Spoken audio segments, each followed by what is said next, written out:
1897 সালের কথা। শীত পেরিয়ে বসন্তে পা দিয়েছে বছরটা। পড়াশোনা, রাসায়নিক গবেষণা আর রহস্যভেদের ত্রিমুখী চাপে হোমসের শরীরটা ভালো যাচ্ছিল। তার উপর হোমসের নেশা করার মতো মতবেশও অল্প বিস্তর ছিল।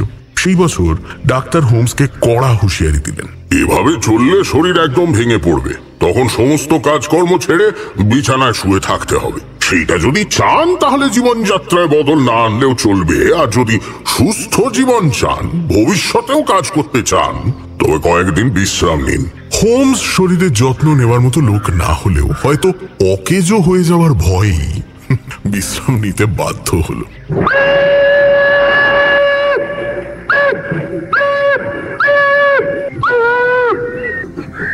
লন্ডনে সেই বিশ্রাম পাওয়া অসম্ভব, তাই আমরা কর্নওয়ালের এক প্রান্তে হাওয়া বদল করতে এলাম। পোল্ডহু বের কাছে একটা ছোট অথচ মনোরম কটেজ হলো আমাদের সাময়িক আস্তানা। চুপচাপ শান্ত পরিবেশ। আমাদের বাড়ির জানলা খুললেই দেখা যায় সামনে ছড়িয়ে থাকা মাউন্টস বে, তার এখানে ওখানে মাথা উঁচিয়ে থাকা খাড়া পাথরের প্রাচীর। এই পাথরের গায়ে ধাক্কা খেয়ে বহু জাহাজের শরীর সমাধি ঘটেছে, তাই অভিজ্ঞ জাহাজিরা এই জায়গাটা সব সময় এড়িয়ে চলেন। মাউন্টস বের উপকূলবর্তী এলাকায় রয়েছে কয়েকটা গ্রাম। এই এলাকায় এককালে আদিম মানুষের বাস ছিল। এই চত্বরে ছড়িয়ে ছিটিয়ে রয়েছে পাথরের মস্ত গম্বুজ গোছের প্রস্তর যুগের আস্তানা। জায়গাটার হাওয়া বাতাসে একটা চাপা রহস্য আছে, যেন মনে হয় এই কিছু একটা ঘটলো বলে। সেই কারণেই হয়তো হোমসের জায়গাটা মনে ধরল। সে দিব্যি নিজের মনে দিগন্ত বিস্তৃত খোলা মাঠে হেঁটে বেড়াতো। এখানে এসে প্রাচীন কর্নিশ ভাষা নিয়ে রীতিমতো পড়াশোনা শুরু করলো। আমি ভাবলাম তার স্নায়ু এবং বুদ্ধির ওপর চাপ ফেলার মতো কোনো উপকরণই এখানে নেই, কিন্তু মানুষ ভাবে এক আর হয় আর এক। আমার উদ্বেগ আর হোমসের আনন্দ বাড়িয়ে দিয়ে একটি সমস্যার উদয় হলো। তৎকালীন পত্রপত্রিকা এই কেসটাকে দ্য কর্নিশ হরর আখ্যা দেয়, কিন্তু তারা এর আসল সত্যিটা জানে না। সেটাই বলবো। কর্নওয়ালের এই অঞ্চলে বেশ কয়েকটি গির্জা ছিল। আমাদের বাড়ির সবচেয়ে কাছের গ্রামটি আদতে একটি গির্জাকে ঘিরে থাকা শখানেক পরিবারের বাস। গির্জার ভিকার মিস্টার রাউন্ডহে ছিলেন শখের আর্কিওলজিস্ট। হোমসের সাথে তার বেশ আলাপ জমে উঠেছিল। আমরা বেশ কয়েকবার চায়ের নিমন্ত্রণ রক্ষা করতে তার বাড়িও গেছি। মাঝবয়সী গোলগাল চেহারার লোকটি বেশ মিশুকে স্বভাবের, একটু কথা বেশি বলেন। এই চত্বরের সমস্ত গল্প তার নখদর্পণে। মিস্টার রাউন্ডহের বাড়িতেই আলাপ হয় তার ভাড়াটে মিস্টার মর্টিমার ট্রেগেনিসের সাথে। ভাড়াটে কিন্তু বাড়িওয়ালার একদম বিপরীত মেরুর। রোগা পাতলা চেহারার মানুষ, চোখে পুরু চশমা, বিশেষ কথাবার্তা বলেন না। মুখ চোখ দেখলে মনে হয় তিনি কোনো এক দুঃখ চেপে রাখার চেষ্টা করছেন। মিস্টার রাউন্ডহের বাড়িতে আড্ডা চলাকালীন দু একবার তার দিকে তাকিয়ে হাসার চেষ্টা করেছিলাম, কিন্তু চোখাচোখি হওয়ার আগের মুহূর্তে উনি মুখ ঘুরিয়ে নেন। আমার মনে হয়েছিল ভদ্রলোক নিশ্চয়ই কোনো শোক পেয়ে নিজেকে গুটিয়ে নিয়েছেন। সবকিছুই ঠিকঠাক চলছিল। ছন্দ কাটলো একটা মঙ্গলবার। তারিখটাও আমার মনে আছে, 16ই মার্চ। সেদিন ব্রেকফাস্ট শেষ করে রোজকার মতো পাইপ টানছি, একটু পরেই আশেপাশে ঘুরতে বেরোবো। এমন সময় আমাদের বসার ঘরের দরজাটা এক ধাক্কায় খুলে প্রায় হুড়মুড়িয়ে ঘরে ঢুকলেন মিস্টার রাউন্ডহে এবং মিস্টার ট্রেগেনিস। চেহারা দেখেই মনে হচ্ছে গুরুতর কিছু একটা ঘটেছে। হোমসের দিকে তাকিয়ে উত্তেজিত কণ্ঠে হাঁপাতে হাঁপাতে মিস্টার রাউন্ডহে বললেন, মিস্টার হোমস, গতকাল রাতে একটা সাংঘাতিক ঘটনা ঘটেছে। মানে কি বলবো আপনাকে মিস্টার হোমস, তার কথা ভাবলেই মাথা গুলিয়ে যাচ্ছে। হলপ করে বলতে পারি এমন কোন ঘটনা কশ্চিনকালেও দেখিনি বা শুনিনি। আমার মনে হয় গোটা ইংল্যান্ডে একমাত্র আপনিই এর কিনারা করতে পারবেন। Please please mister Holmes. আমি নিশ্চিত ছিলাম যে মিস্টার রাউন্ডহের কাতর আবেদন হোমস ফেলতে পারবে না, মানে তার বিশ্রাম নেওয়ার ব্যাপারটাও হবে না। জিনিসটাকে আর এগোতে না দেওয়ার জন্য আমি কটমট করে তাকালাম মিস্টার রাউন্ডহের দিকে, কিন্তু হোমসের মতো দক্ষ শিকারীর এর থেকে বেশি কিছু দরকার হয় না। দেখলাম তার শরীরটা মুহূর্তের মধ্যে টান টান হয়ে গিয়েছে। মিস্টার ট্রেগেনিস তার সঙ্গীর মতো অতটা ছটফট না করলেও তার চোখ মুখ দেখে বোঝা যাচ্ছিল যে তিনিও একটা মানসিক চাপের মধ্যে রয়েছেন। যথাসম্ভব শান্ত গলাতেই তিনি মিস্টার রাউন্ডহেকে জিজ্ঞেস করলেন, আপনি বলবেন নাকি আমি শুরু করব? এবার হোমসের বুদ্ধির তারাবাজির একটা নিদর্শন দেখা গেল। সে মিস্টার ট্রেগেনিসকে বলল, আপনি বলুন। আমার মনে হয় মিস্টার রাউন্ডহে গোটা ব্যাপারটা আপনার মুখ থেকেই শুনেছেন। বেকার স্ট্রিটের বৈঠকখানায় এই জিনিস বহুবার দেখেছি। গলা খাঁকারি দিয়ে ফিকার ভদ্রলোক বললেন, গোড়ার দিকের কয়েকটা কথা আপনাদের বলা দরকার, বাকিটা না হয় মিস্টার ট্রেগেনিস বলবেন। সব শুনে বিবেচনা করে দেখুন আপনারা আমাদের সাথে ঘটনাস্থলে যেতে চান কিনা। মিস্টার ট্রেগেনিস গতকাল সন্ধ্যায় নিজের ভাই ওয়েন এবং জর্জ আর বোন ব্রেন্ডার সাথে ছিলেন। রাত 10টা নাগাদ তিনি ফিরে আসেন। তারা থাকেন আমাদের ওই পাথরের গম্বুজের কাছে ট্রেডেনিক ওয়ার্থাতে। দেখেছেন নিশ্চয়ই? কাল সন্ধে মিস্টার ট্রেগেনিস বিদায় নেবার সময় তার বোন আর দুই ভাই দিব্যি খোশ মেজাজে ছিলেন। ইনি ওই বুঝলেন সকাল সকাল ঘুম থেকে উঠে পড়েন। আজও সেই নিয়মের হেরফের হয়নি। যথারীতি ভোরবেলায় উঠে হাঁটতে বেরিয়েছিলেন। মাঝ রাস্তায় দেখেন ডক্টর রিচার্ডস তার ঘোড়ার গাড়িতে চড়ে প্রবল গতিতে কোথায় একটা যাচ্ছেন। ওনার মুখেই মিস্টার ট্রেগেনিস শোনেন যে ট্রেডেনিক ওয়ার্থা থেকে জরুরি তলব এসেছে। তার ভাই বোনেরা সেখানেই থাকেন, তাই খুব সঙ্গত কারণেই মিস্টার ট্রেগেনিস চিন্তিত হয়ে পড়েন। ডাক্তারের সঙ্গে সেখানে পৌঁছে তিনি এক ভয়াবহ দৃশ্য দেখেন তার বোন এবং দুই ভাই টেবিল ঘিরে বসে রয়েছেন। সামনে পড়ে রয়েছে তাসের বান্ডিল। মানে আগের রাতে তারা যে অবস্থায় ছিলেন সেই অবস্থাতেই, তফাৎ শুধু একটাই, মিস্টার ট্রেগেনিসের বোনের দেহ প্রাণহীন। দেখেই বোঝা যাচ্ছে তিনি বেশ অনেকক্ষণ আগেই মারা গিয়েছেন। আর তার দুই ভাই, তারা বেঁচে আছেন ঠিকই, কিন্তু তাদের নিজেদের উপর বিন্দু মাত্র নিয়ন্ত্রণ নেই। তারা উন্মাদের মতন হাসছেন, মাঝে মাঝে প্রচন্ড জোরে চেঁচিয়ে উঠছেন, তার পর মুহূর্তেই গলা ছেড়ে গান গাইছেন। তারা বুঝতেই পারছেন না যে ঘরের মধ্যে একজন এই দুনিয়াতে আর নেই। টেবিলের উপর রাখা মোমবাতিটা পুরো শেষ হয়ে গেছে। তবে একজন মৃত ও দুজন বেসামাল মানুষের মধ্যে একটি মিল ছিল, সেটা হলো তাদের মুখে একটা চরম আতঙ্কের ছাপ। ভয়ের কি এমন কারণ হতে পারে যে মুখে এমন গভীর প্রভাব ফেলবে? এই তিনজন ছাড়া বাড়িতে সদস্য বলতে ছিলেন ওই বাড়ির রক্ষণাবেক্ষণ আর রান্নার দায়িত্বে থাকা মিসেস পোর্টার। তাকে জিজ্ঞেস করায় তিনি বলেন, আমি কাল খুব ক্লান্ত ছিলাম, তাই তাড়াতাড়ি ঘুমিয়ে পড়েছিলাম। আমার আবার ঘুম খুব গভীর কিনা, আমি বিশ্বাস করুন আমি রাতে কিছু শুনিনি, কোনো শব্দ পাইনি। বুঝলেন মিস্টার হোমস, বাড়ির সব জিনিস যেখানে থাকার সেখানেই ছিল, কোনো কিচ্ছু খোয়া যায়নি। ঘরে তিনজন সুস্থ প্রাপ্তবয়স্ক মানুষ ছিলেন।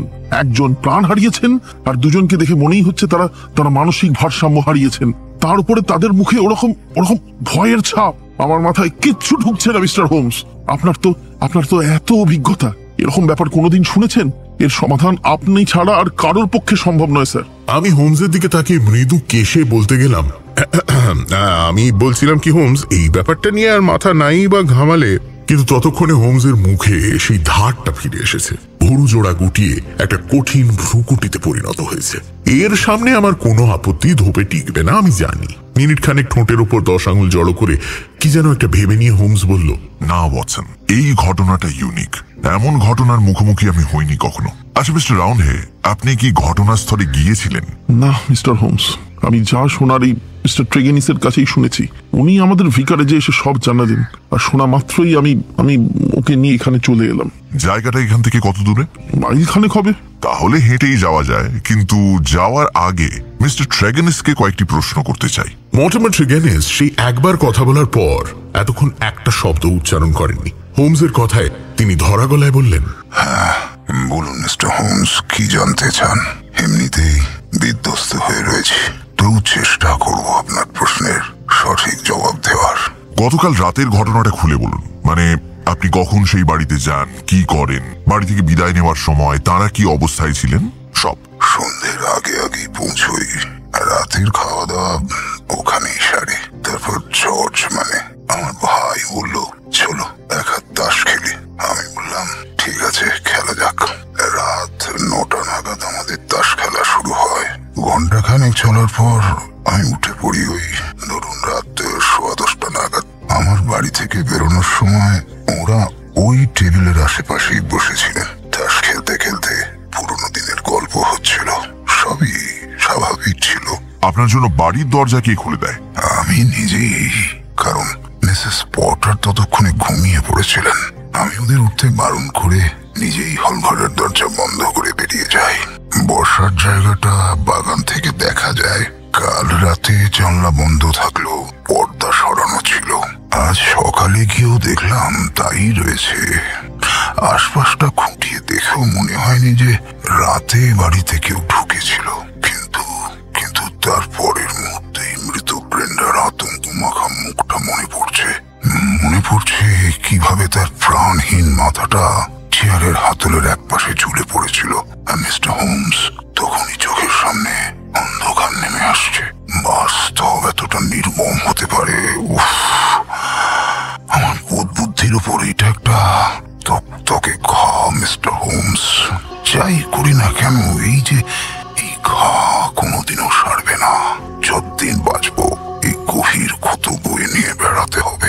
আপনার মানসিক অবস্থা আমি আন্দাজ করতে পারছি মিস্টার ট্রেগেনেস।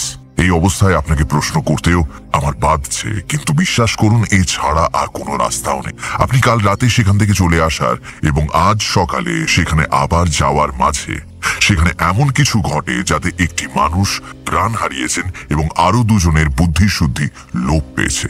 দেখুন, কি ঘটেছে, কিভাবে ঘটেছে এখনই বলা যাবে না, কিন্তু আপনার এই ব্যাপারে কোনো ধারণা আছে কি? বিচলিত হলেও এতক্ষণ শান্ত গলাতেই কথা বলছিলেন মিস্টার ট্রেগেনেস হোমসের এই প্রশ্নে একেবারে ফেটে পড়লেন। উত্তপ্ত গলায় বললেন, এইটা শয়তানের কীর্তি, শয়তানের কাজ ছাড়া আর কিছু না মিস্টার হোমস। আমি এই কথাটা খুব ভেবে চিনতে বলছি। এইটার পেছনে কোনো মানুষের হাত থাকতে পারে না, পারে না, পারে না। বন্ধ ঘরে মানুষটাকে একজনের প্রাণ নিয়ে আর বাকি দুজনকে উন্মাদে পরিণত করে উঠে গেল। এটা এটা বিশ্বাস করা যায়? এই কাজ মানুষে করতে পারে? হতে পারে না, হতে পারে না। এর পেছনে একটা অশরীরী শয়তানি হচ্ছানি রয়েছে। হোমস আমাদের অতিথিকে শান্ত হওয়ার জন্য কয়েক সেকেন্ড সময় দিল, তারপর বলল, এমনটা সত্যি হয়ে থাকলে আমার আর কিছুই করার নেই, কিন্তু সেখানে পৌঁছানোর আগে আমি এই রহস্যের সবকটা দিক ভালো করে পরীক্ষা করে দেখতে চাই। তার আগে আমি এইটাকে অশরীরী কারবার বলে দেগে দিতে পারছি না মিস্টার ট্রেগেনেস। আচ্ছা, আমার একটা কথা বলুন, আপনার পরিবারের সবাই এক জায়গায় থাকতেন, অথচ আপনি নিজের জন্য আলাদা বাড়ি ভাড়া নিয়েছেন কেন? দেখুন, পরিবারের সদস্যদের মধ্যে মনোমালিন্য থাকে। আপনাকে খুলেই বলি, রেড রুথে আমাদের পরিবারের টিন মাইনিং এর ব্যবসা ছিল। সেটা আমরা আরো একটা বড় সংস্থাকে বেচে দিই, সবাই টাকা পয়সা পাই। আমাদের বাকি জীবন ওই টাকায় চলে যেত। ওই টাকার ভাগ নিয়ে মতবিরোধ হয়েছিল এবং তা বেশ কিছুদিন চলেও, তারপর কালের নিয়মে আবার মিটমাটও হয়ে যায়। গতকাল আপনার ভাই বা বোনকে দেখে কিছু মনে হয়েছিল? মানে তাদের আচরণ কি সুস্থ স্বাভাবিক ছিল?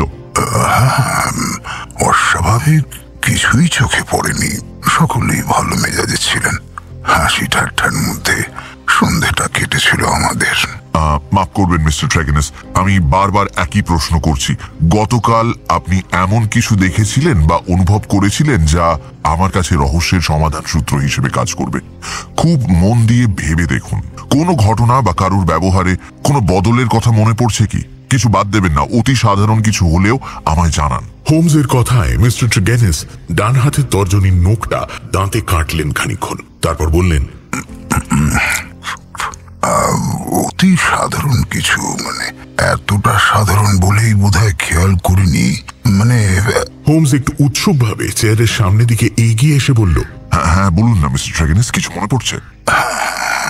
কাল তাস খেলার সময় আমি জানলার দিকে পিঠ করে বসেছিলাম, আর আমার ঠিক উল্টো দিকে বসেছিল জর্জ। তাসের ওই রাউন্ডটায় আমরা দুজন পার্টনার ছিলাম। আমি হঠাৎ দেখি জর্জ আমার কাঁধের উপর দিয়ে জানালা দিয়ে বাইরের বাগানে এক দৃষ্টি কি যেন দেখছে। ওকে স্থির দৃষ্টিতে তাকিয়ে থাকতে দেখে আমিও ঘাড় ঘুরিয়ে জানালার দিকে তাকাই। জানালার পাল্লা বন্ধ থাকলেও পর্দাগুলো সরানো ছিল। সেদিকে তাকাতেই বাগানের ঝোপের দিকে আমার চোখ পড়লো, আর মনে হলো সেগুলো নড়ছে। ঝোপঝাড়ের মধ্যে কি যেন ঘোরাফেরা করছে। আর সেটা মানুষ না কোনো পশু তা বলতে পারবো না মিস্টার হোমস। আপনারা বাইরে বেরিয়ে দেখেননি? না, বললাম না, ব্যাপারটা নিতান্ত সাধারণ বলে মনে হয়েছিল আমার। আমি অবশ্য একবার জর্জকে জিজ্ঞেস করেছিলাম যে ও কিছু দেখেছে কিনা। তাতে বলল জিনিসটা দেখে আমার যা মনে হয়েছে ওরও তাই মনে হয়েছে। তারপরে তাস খেলার হই হইয়ের মাঝে সেটা ধামাচাপা পড়ে যায়। 10:15 নাগাদ আপনি সেখান থেকে বেরিয়ে আসেন, রাইট? বিদায় নেওয়ার সময় কোনো অশুভ সংকেত পেয়েছিলেন কি? না না, একেবারেই না মিস্টার হোমস। আপনি এত সকাল সকাল খবরটা পেলেন কি করে? এই যে মিস্টার রাউন্ড হে বললেন না, আমি খুব তাড়াতাড়ি ঘুম থেকে উঠে পড়ি। ব্রেকফাস্টের আগে চারপাশে এক চক্কর মারা আমার দীর্ঘদিনের অভ্যেস। আজকেও নিয়ম মাফিক আমি ভোর ভোর বেরিয়ে পড়ি। রাস্তায় হঠাৎই ডক্টর রিচার্ডসের সঙ্গে দেখা হলো। উনি ঘোড়ার গাড়িতে তড়িঘড়ি কোথাও একটা যাচ্ছিলেন। আমি জিজ্ঞেস করাতে বললেন যে ট্রেডানিক ওয়ার্থা থেকে মিসেস পোর্টার তাকে জরুরি তলব করেছেন। ব্যাপার গুরুতর। এই কথা শুনে আমিও ঘাবড়ে যাই। ডক্টর রিচার্ডসের ঘোড়ার গাড়িতে আমি উঠে পড়ি এবং শেষমেশ সেখানে গিয়ে দেখি এই কাণ্ড। ডক্টর রিচার্ডস পরীক্ষা করে বললেন যে অন্তত 6 ঘন্টা আগে ব্রেন্ডার মৃত্যু হয়েছে। ওরা গোটা রাত ওই অন্ধকারে বসেছিল, কোথাও ধস্তাধস্তির কোনো চিহ্ন নেই। জর্জ আর ওয়েন দুজনেই কচি মাছান্ত ঝড়া কেটে কেটে গান গাইছিল। ওই দৃশ্যটার কথা ভাবলেই দম বন্ধ হয়ে আসে আমার। ওই ঘরের মধ্যে মনে হচ্ছিল এক অদৃশ্য শক্তি যেন আমার গলার উপর সরাসরি মতো চাপ দিচ্ছে। সত্যি বলছি মিস্টার হোমস, ওই ঘরে অদৃশ্য কোনো শক্তি ঘুরপাক খাচ্ছিল। শুধু আমি নই, ঘরের পরিবেশ ডক্টর রিচার্ডসের উপর প্রভাব ফেলেছিল। হঠাৎ দেখি ওনার মুখ রক্তশূন্য হয়ে গিয়েছে। তারপর চোখ কপালে তুলে চেয়ারে ধপ করে বসে পড়লেন। থরথরিয়ে কাঁপছিলেন, মনে হচ্ছিল এই জ্ঞান হারাবেন। তখন কি অসহায় লাগছিল ভাবতে পারবেন না। আর একটু হলেই ওই ডাক্তারের অবস্থা ওই ঘরের বাকি 3 জনের মতো হচ্ছিল আর কি। হোমস এবার চেয়ার ছেড়ে উঠে পড়ল, অর্থাৎ ওর মস্তিষ্কে তরঙ্গ খেলতে শুরু করে দিয়েছে।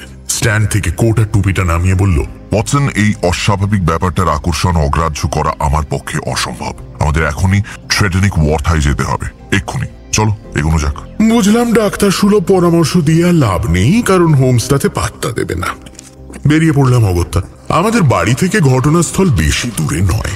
জোর কদমে পা চালিয়ে খানিকক্ষণের মধ্যেই পৌঁছে গেলাম। আর পৌঁছানো মাত্রই মনে হলো এই রহস্য একটা পৈশাচিক মাত্রা খুঁজে পেলে একটুও আশ্চর্য হব না। কারণটা বলছি, মূল রাস্তা থেকে একটা সরু আঁকা বাঁকা পথ এই বাড়িটার দিকে এগিয়ে গিয়েছে। আমরা তাতে কয়েক পা এগিয়ে দেখলাম পাথুরে রাস্তায় খটখট শব্দ তুলে একটা ঘোড়ার গাড়ি এগিয়ে আসছে। আমরা সেটাকে জায়গা দেওয়ার জন্য এক পাশে সরে দাঁড়ালাম। ঘোড়ার গাড়িটা আমাদের পাশ দিয়ে যাওয়ার সময় তার জানলায় চোখ পড়লো আমার, আর সঙ্গে সঙ্গে একটা ভয় গোটা শরীরে পা খেয়ে গেল। দেখলাম ঘোড়ার গাড়ির জানলার কাঁচে সেটে রয়েছে একটা মুখ, মানুষের মুখ, কিন্তু সেই মুখের ভাব অন্য কোথাও দেখিনি। মুখে হাসি, দুঃখ আর শখ একসাথে খেলছে। আর এই দিনের যোগ ফলে সেটা পেকে চুড়ে গিয়েছে। ঠোঁটের 2 কোণ প্রশস্ত হয়ে একটা কুৎসিত হাসি ফুটিয়ে দাঁতগুলো বার করে এনেছে। মুখটা একটা দুঃস্বপ্নের মতো আমাদের স্পর্শ করেই বেরিয়ে গেল। মিস্টার ট্রেগেনিস অস্ফুটে বলে উঠলেন, ওই যে আমাদের ভাইদের হেলস্টনের হাসপাতালে নিয়ে যাচ্ছে। তাকিয়ে দেখি মর্টিমার ট্রেগেনিসের মুখেও ওই ভয়ের ছাপটা ফুটে উঠেছে। আমরা বাড়ির দিকে পা বাড়ালাম।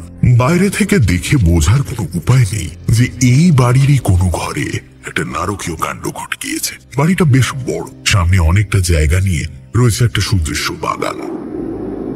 বসন্তের গোড়ায় অনেকগুলো গাছে ফুল ফুটেছে। বাগান থেকেই বসার ঘরের জানলাটা দেখা যায়। মিস্টার ট্রেগেনিসের মতে এই জানলা দিয়েই গতকাল রাতে অশুভ কোনো কিছু বাড়িতে প্রবেশ করে অনিষ্ট ঘটায়। হোমসের হাঁটা চলা দেখলাম এই বাড়ির চৌহদ্দিতে পা দেওয়া মাত্র বদলে গেছে। বাড়ি থেকে বেরোনোর সময় তাকে খুব উৎসুক লাগছিল। এখন দেখছি সে নিজের চিন্তায় ডুবে গেছে, এতটাই যে রাস্তার পাশে রাখা একটা জলের পাত্র সে খেয়াল করেনি। তার পায়ের ধাক্কায় সেটা উল্টে কাঁচা পাকা রাস্তা আর আমাদের 4 জনের ট্রাউজারের অনেকটা ভিজিয়ে দিল। বাড়িতে ঢুকেই আলাপ হলো মিসেস পোর্টারের সঙ্গে। তিনি ও তাঁর সাথে এক অল্প বয়সী মেয়ে বাড়ির রান্নাবান্না দেখাশোনার পাশাপাশি এখানকার বাসিন্দাদের ফাই ফরমাশ খাটতেন। বাড়ির সদস্যদের ব্যাপারে মর্টিমার ট্রেগেনিসের মতোই তিনিও বললেন, না তেমন গোলমাল তো কিছু বুঝিনি, বরং সবাই খোশ মেজাজে নিজেদের মধ্যে গল্প গুজব করছিলেন। শুধু কাল বলে নয়, গত কয়েকদিন ধরে ওদের মন মেজাজ ভালোই ছিল। আপনি এই ব্যাপারটা কখন জানতে পারলেন? আজ সকালবেলায় ঘরে ঢুকে দেখি, বিশ্বাস করুন স্যার, ঘরে ঢুকে দেখি আমি না প্রথম রাতে ঠিক ঠাওর করতে পারছিলাম না। ভাবছিলাম ঠিক দেখছি তো, তারপর যখন বুঝলাম মাগো, খানিকক্ষণ জ্ঞান ছিল না আমার। জ্ঞান ফেরার পর প্রথমেই ঘরের জানলাটা খুলে দিই। তারপর এক ছুটে বাইরে বেরিয়ে আমাদের খেতে যে ছেলেটা কাজ করছিল তাকে ডাকি। ওকে বলি ডাক্তার ডাকতে। তারপর সবাই এলেন। ওয়েন আর জর্জ তখন পাগলের মতো দৌড়ে বেড়াচ্ছে, গান গাইছে, হাসছে। হাসপাতালে 4 জন শক্ত সমর্থ লোক অতি কষ্টে তাদেরকে বাগে এনে গাড়িতে তোলে। আচ্ছা, আরেকজন? ব্রেন্ডা? হ্যাঁ, ব্রেন্ডা। ব্রেন্ডার দেহ ওপরের ঘরে আছে। আপনারা দেখে আসুন, আমি আর পারছি না। চোখের সামনে জলজ্যান্ত মানুষগুলো, আমি আর এই বাড়িতে থাকবো না। আজকেই আমি সেন্ট হিউসে আমার পরিবারের কাছে চলে যাব। আমি আর পারছি না। মিসেস পোর্টার এতক্ষণ অনেক চেষ্টা করে অশ্রু সংবরণ করেছিলেন, কিন্তু এবার আমাদের সামনেই তিনি ফুঁপিয়ে কেঁদে উঠলেন। এই অবস্থায় কি করা উচিত বুঝতে পারছিলাম না। হোমসের চোখের ইশারায় বুঝলাম সে আমায় উপরের ঘরে যেতে বলছে। ওর পিছু পিছু সিঁড়ি বেয়ে উঠে দোতলার ঘরে গেলাম। খাটে শোয়ানো রয়েছে পরমা সুন্দরী ব্রেন্ডা ট্রেগেনেসের দেহ। মহিলার বয়স 40-এর ঘরে। মৃত্যুর পর এতগুলো ঘন্টা তার মুখের সেই আতঙ্কের ছাপটা মুছতে পারেনি। মৃতদেহের দিকে বেশ খানিক্ষণ এক দৃষ্টি তাকিয়ে রইল। মিনিট 5-7 পর আমরা আবার নিচে নেমে এসে বসার ঘরে ঢুকলাম। মানে যেই ঘরে এই ভয়াবহ কাণ্ডটি ঘটেছে সেখানে দেখলাম ফায়ারপ্লেসের ঝাঁঝরিতে অনেকটা ছাই জমে রয়েছে। গতকাল রাতে নিশ্চয়ই আগুন জ্বলছিল এখানে। সম্ভবত সারা রাত ফায়ারপ্লেসে আগুন জ্বলেছে। টেবিলের ওপর ছড়িয়ে রয়েছে তাস আর পুড়ে যাওয়া 4টে মোমবাতি। ঘরের চেয়ারগুলো দেওয়ালের দিকে সরিয়ে রাখা হয়েছিল। বোঝাই যাচ্ছে মৃতদেহ সরানো এবং ওই দুজনকে বাগে আনার জন্যই এটা করা। এটুকু ছাড়া ঘরে আর কোনো পরিবর্তন হয়নি। হোমস ঘরের একদম মাঝ বরাবর দাঁড়িয়ে কি যেন ভাবলো, তারপর ঘরময় ঘুরতে শুরু করলো। চেয়ারগুলো দেওয়ালের কাছ থেকে সরিয়ে এনে টেবিলের চারপাশে সাজিয়ে দেখলো গতকাল রাতে সেগুলো কোথায় কি অবস্থায় ছিল। আমার কেন জানি না মনে হচ্ছিল যে এই সৃষ্টি ছাড়া কাণ্ডে বাগানের একটা ভূমিকা থাকলেও থাকতে পারে। হোমসও কি একই কথা ভাবছে? দেখলাম চেয়ার আর টেবিলের আশপাশ থেকে বাগানের কতটা দেখা যায় সেটাও সে একবার যাচাই করে নিল। ঘরের সিলিং, মেঝে, ফায়ারপ্লেস হোমস সবকিছুই পরীক্ষা করে দেখলেও আমি ওর চোখে সেই উজ্জ্বল আভাটা দেখতে পেলাম না, যার থেকে বোঝা যায় যে ও কোনো ক্লু খুঁজে পেয়েছে। হতাশ লাগলো। হোমস অবশ্য হাল ছাড়েনি। ফায়ারপ্লেসের সামনে দাঁড়িয়ে সে মর্টিমার ট্রেগেনেসকে জিজ্ঞেস করলো, এখন তো শীতের তেমন দাপট নেই, তা সত্ত্বেও কাল রাতে ফায়ারপ্লেসে আগুন জ্বলছিল নাকি বসন্তকালেও এখানে ফায়ারপ্লেসে আগুন জ্বলে?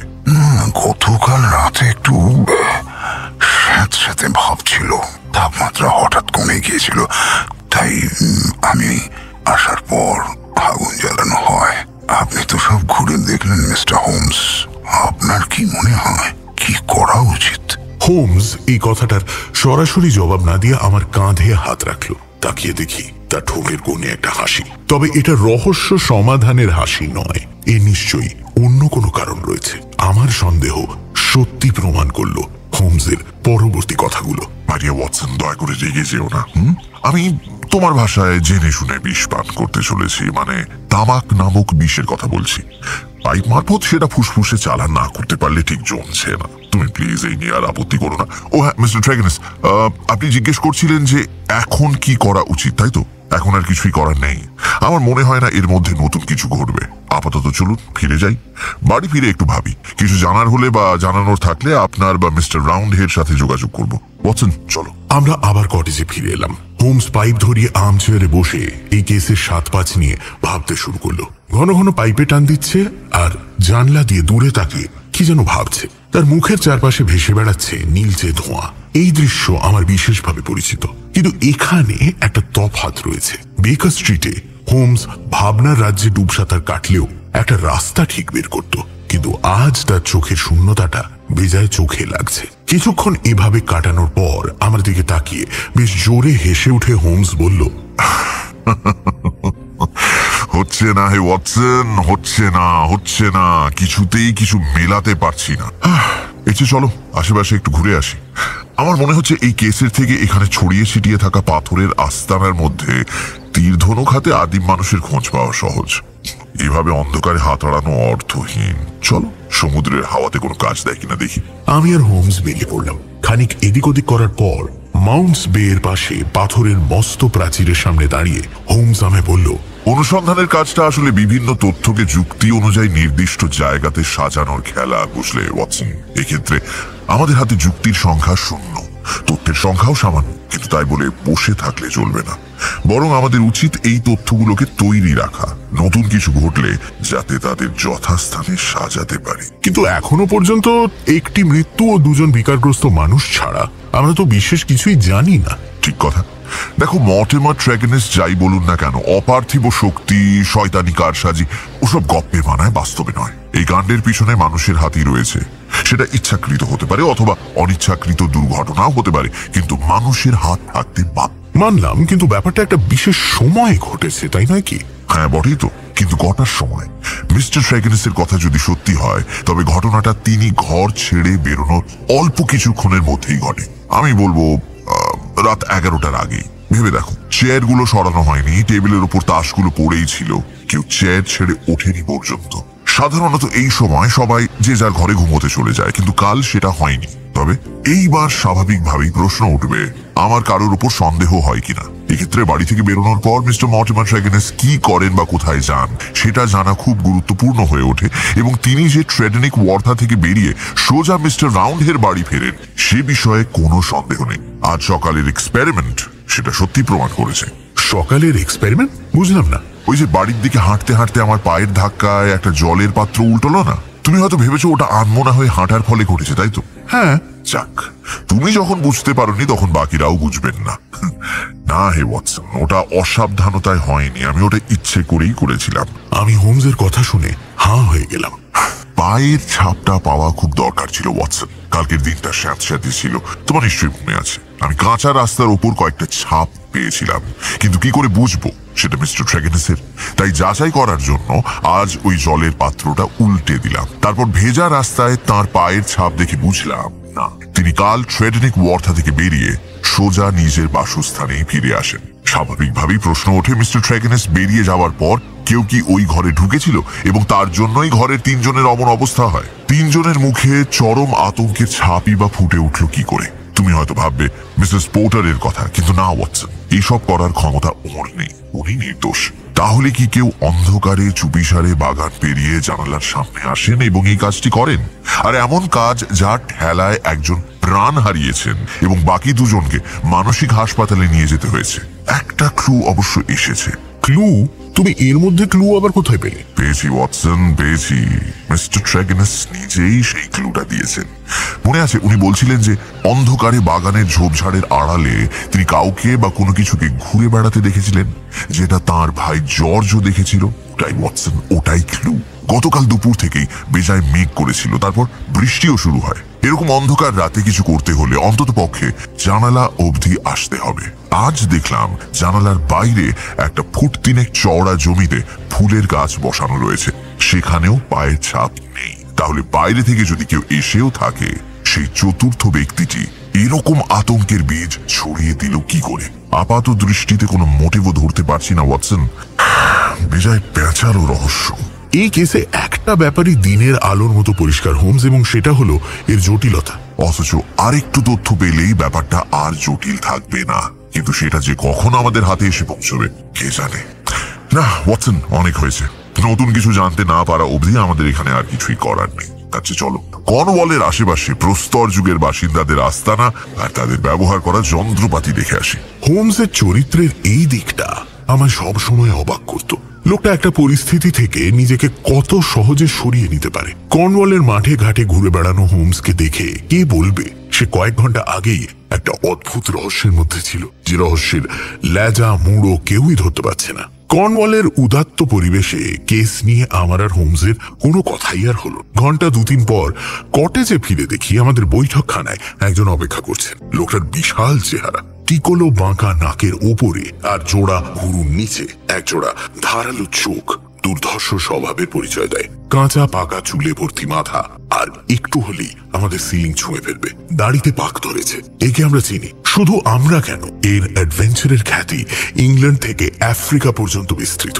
ইনি বিখ্যাত শিকারী ও অভিযাত্রী ডক্টর লিওন স্টার্নডেল, যার কাছে আফ্রিকার হিংস্র সিংহ হার মেনেছে। আমরা জানতাম তিনি এই চত্বরেই একটি ছোট বাংলোতে থাকেন। 2-1 এখানকার রাস্তাঘাটে তাকে দেখেওছি, কিন্তু কথা হয়নি।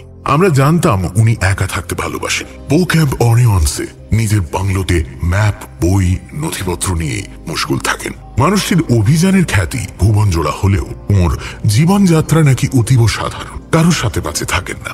লোকলৌকিকতা থেকে দূরে থাকা এমন একটা মানুষ হঠাৎ আমাদের কটেজে কি করছেন? ডক্টর লিওন স্টার্নডেল আমাদের দেখে বললেন, আমার নাম ডক্টর লিওন স্টার্নডেল। আপনাকে কেনা চেনে? শুনলাম আপনি ট্রেডানিক ওয়ার্থাতে গিয়েছিলেন। এরকম রহস্যময় ও নারকীয় ঘটনার কথা আমি আগে শুনিনি। স্থানীয় পুলিশ তদন্ত নিয়ে হাবুডুবু খাচ্ছে। আপনি কি একটুও এগোতে পেরেছেন? আপনার খ্যাতি ও দক্ষতার কথা আমি জানি। এই সুরাহা আমার মনে হয় একমাত্র আপনার পক্ষেই সম্ভব। আমি ট্রেগেনিস পরিবারকে ভালোভাবে চিনি। আমার মা ছিলেন কর্নিশ। সেই সূত্রে এই ট্রেগেনিস পরিবার আমার দূর সম্পর্কের আত্মীয় বটে।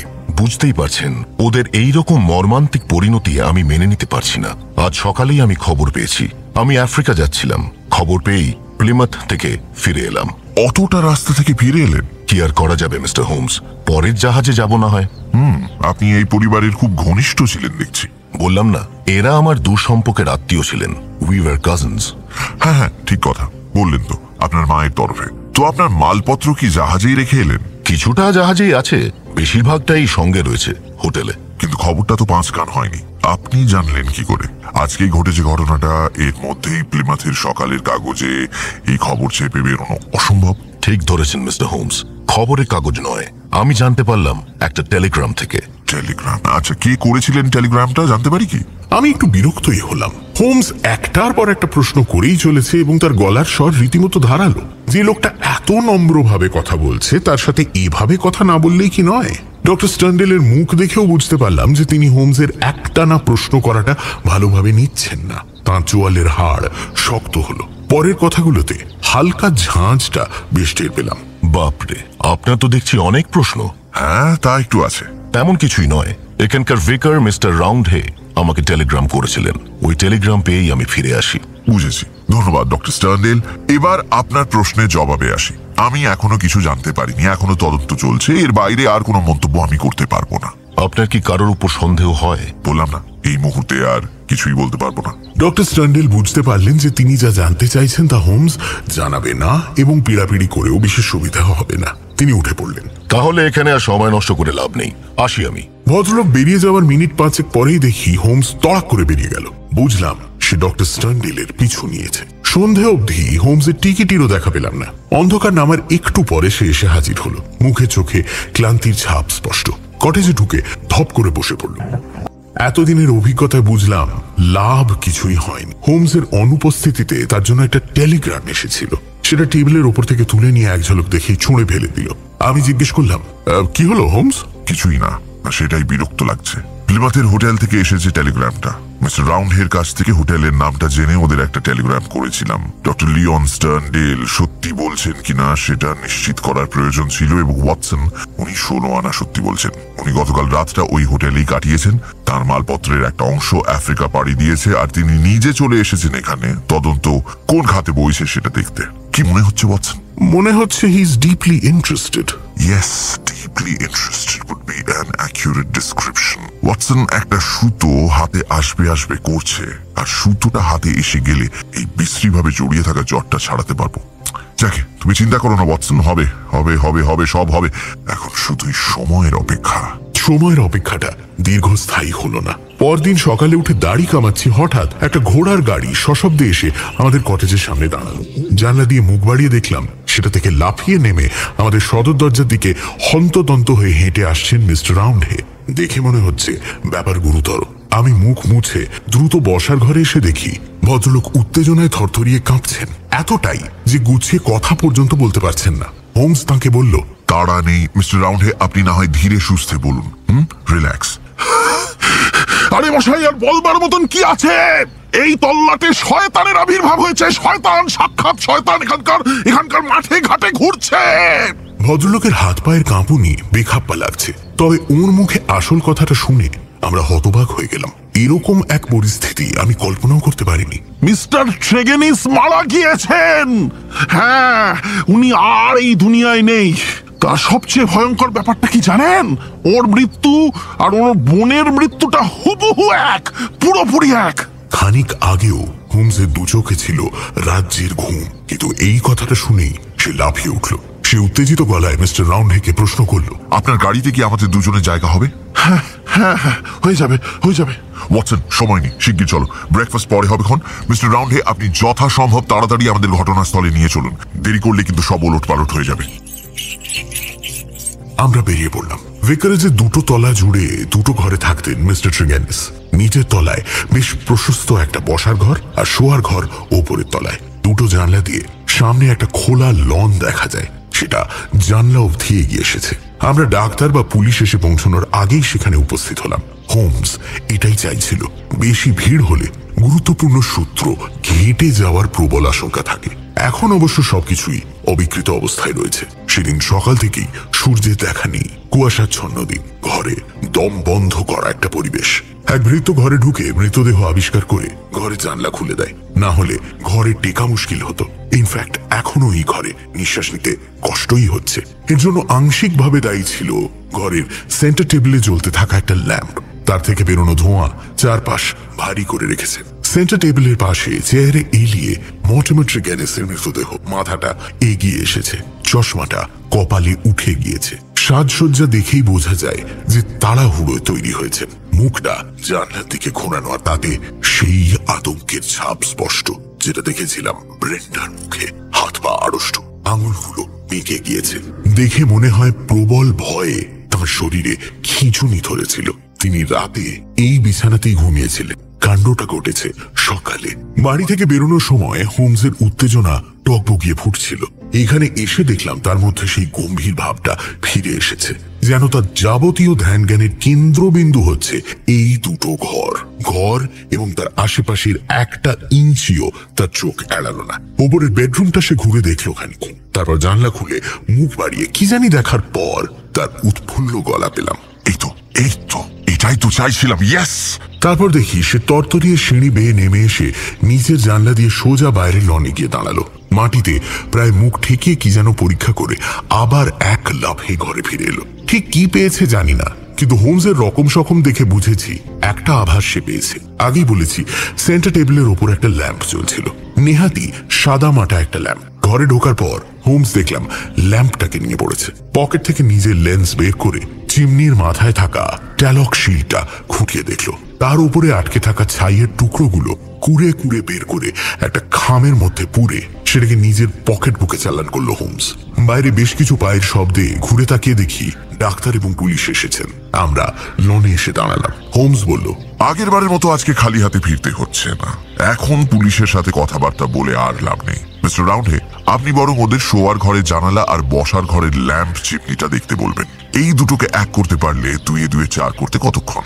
এরপরেও যদি পুলিশের কিছু জানার থাকে তাহলে আমাদের কটেজে তারা যে কোনো সময় আসতে পারে। চলো বৎসন, এগোনো যাক। হোমসের এই প্রস্তাবে দেখলাম পুলিশ খুব একটা গা করেনি। হয়তো কনসাল্টিং ডিটেকটিভের থেকে পরামর্শ নিতে তাদের আঁতে লেগেছিল, বা তারা হয়তো সমাধানের অন্য কোনো রাস্তা খুঁজে বের করতে পেরেছিলেন।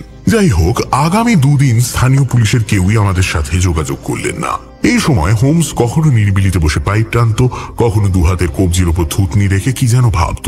তবে তার সময়ের সিংহভাগটা কাটত এদিক ওদিক বেড়ানোয়। আমায় কিছু না জানিয়ে সে হুট করে বেরিয়ে পড়তো এবং ফিরত বেশ দেরি করে। যথারীতি সে আমায় কিছু বলতো না, আর আমিও কোনো প্রশ্ন করতাম না। একদিন দেখলাম সে কোত্থেকে একটা ল্যাম্প নিয়ে এসেছে, হুবহু মিস্টার ট্রেগেনিসের ঘরে জ্বলা ল্যাম্পটার মতো। এবার শুরু হলো তার এক্সপেরিমেন্ট। ভিকারেজে যে তেল ব্যবহার করা হতো সেই তেল এই নতুন কেনা ল্যাম্পে ঢেলে হোমস মন দিয়ে দেখলো সেটা খতম হতে কতক্ষণ লাগে। একদিন দুপুরে বসে হোমসের কাজকর্ম দেখছি এবং কোনো কুল কিনারা পাচ্ছি না, এমন সময় সে আমার দিকে তাকিয়ে বলল, ওয়াটসন, 2টি ঘন ঘটার মধ্যে একটা মিল খুঁজে পেয়েছো কি? না, আমি তো পাইনি। তুমি কিছু পেয়েছো নাকি? সে কি, মিলটা তোমার চোখে পড়লো না? তোমার মনে আছে ওয়াটসন, ব্রেন্ডার মৃত্যু এবং ওয়েন ও জর্জের অপ্রকৃতিস্থ দশা আর মর্টিমার ট্রেগেনিসের ঘরের পরিবেশের মধ্যে একটা কিছু ছিল।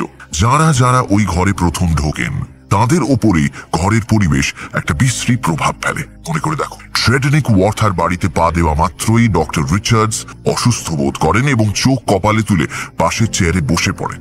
তারপর মিসেস পোর্টারের কথাটাই ভাবো, উনি ঘরে ঢুকেই অজ্ঞান হয়ে যান। তারপর সম্বিত ফিরে পেয়ে ঘরের জানালাটা খুলে দেন। এবার মর্টিমার ট্রেগেনিসের ঘরের পরিবেশের কথা ভাব।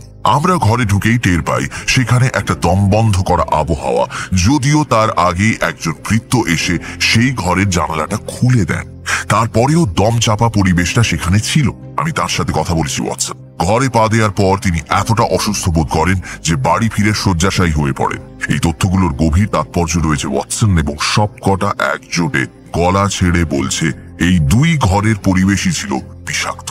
2 ক্ষেত্রে ঘরে আগুনের একটা ভূমিকা ছিল। ওয়েন, জর্জ আর ব্রেন্ডার ঘরে ফায়ারপ্লেসে আগুন জ্বলছিল, আর মিস্টার ট্রেগেনিসের ঘরে ল্যাম্প ও ল্যাম্পের তেলের বহর আর পরিমাণ দেখে আর আমার এক্সপেরিমেন্টের উপর ভিত্তি করে বলতে পারি যে সেটা সকালের আলো ফোটার পরেও অনেকক্ষণ জ্বলছিল। এবার প্রশ্ন হলো কেন? ওয়াটসন, এই ঘরে আগুন জ্বলা, এই ভারী কুমোট পরিবেশ, এই কয়েকজন হতভাগ্য মানুষের এরকম পরিণতি, মৃত্যু এবং প্রায় উন্মাদের মতো অবস্থা সবই এক সূত্রে বাঁধা রয়েছে ওয়াটসন। তিনটের মধ্যেই একটা যোগসূত্র রয়েছে। ব্যাপারটা তোমার কাছে পরিষ্কার হয়েছে কি? কিছুটা, বেশিরভাগটাই ধোঁয়াটে। ধোঁয়া?